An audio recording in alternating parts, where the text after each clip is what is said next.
Politique. Italie. L'accusation réclame 6 ans de prison contre Berlusconi dans le Rubigate. Le parquet de Milan a requis lundi une peine de 6 ans de prison contre Silvio Berlusconi et une interdiction à vie d'exercer toute fonction publique dans le procès Ruby, où il est accusé d'abus de pouvoir et prostitution de mineurs. La procureure Hilda Baccassini a demandé une peine de base de 5 ans pour le premier chef d'accusation. Monsieur Berlusconi, alors Premier ministre, aurait utilisé sa position pour faire libérer la jeune Ruby, interpellée à Milan pour un larcin, aggravé d'1 an pour avoir rémunéré les prestations sexuelles de cette mineure, un délit en Italie. Madame Boccassini a assorti son réquisitoire d'une sévère requête d'interdiction à vie d'exercer toute fonction publique à l'encontre de l'ex-président du Conseil, ex-député et sénateur depuis les élections de février. Monsieur Berlusconi a très vite réagi aux accusations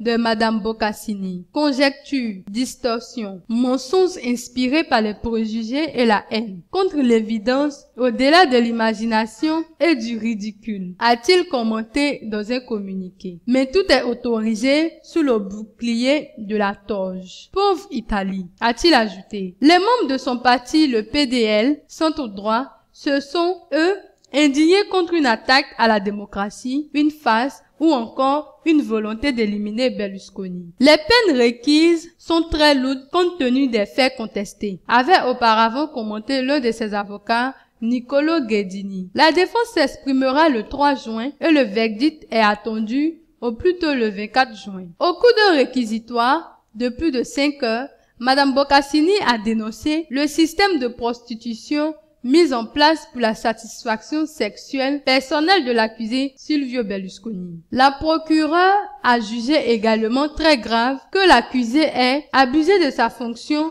pour faire relâcher au plus vite Ruby dans la nuit du 27 au 28 mai 2010. Selon l'accusation, le Cavaliere voulait éviter que la jeune femme révèle la nature de ses relations avec lui. J'ai pu démontrer au-delà de tout doute raisonnable que cette nuit-là, les fonctionnaires de la préfecture de Milan remirent en liberté la mineure suite à une intercession du président du conseil, a-t-elle dit. Selon elle, les fonctionnaires savaient en outre que l'histoire racontée par l'entourage de M. Berlusconi sur Ruby, nièce du président égyptien Hosni Moubarak, était un gros mensonge. Tant le mania des médias qui dit avoir voulu aider une jeune fille en difficulté et a dénoncé les juges politisés que Ruby affirme ne jamais avoir eu de relations sexuelles. Dimanche, tous les deux ont parlé de soirées complètement normales lors d'une longue émission spéciale intitulée La guerre de 20 ans. Ruby, dernier acte sur Canal 5,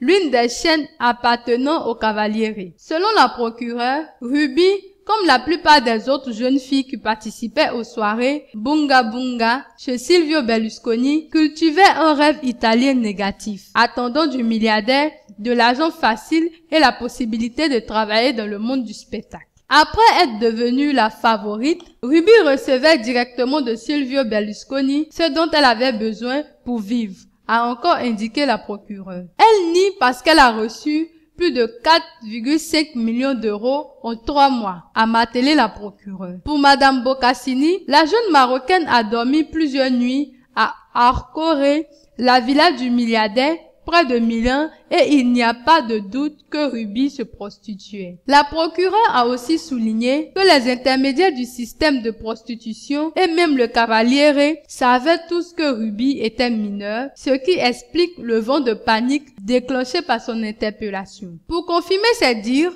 Madame Boccassini, bête noire du Cavaliere, pour avoir été son accusatrice dans d'autres procès, a cité des dizaines d'appels téléphoniques et de SMS avec la position des témoins. Les ennuis judiciaires de M. Berlusconi, condamné la semaine dernière en appel à 1 an de prison, en fait 4 ans, dont 3 s'étant soldés par une amnistie pour fraude fiscale dans le procès Mediaset, ont provoqué des remous dans le gouvernement d'Enrico Letta, qui est le premier à unir gauche et droite depuis la Seconde Guerre mondiale. Au cours d'une retraite organisée en Toscane pour renforcer la cohésion du gouvernement, M. Letta a jugé inacceptable la participation de certains de ses ministres à une manifestation samedi à Brescia pour soutenir M.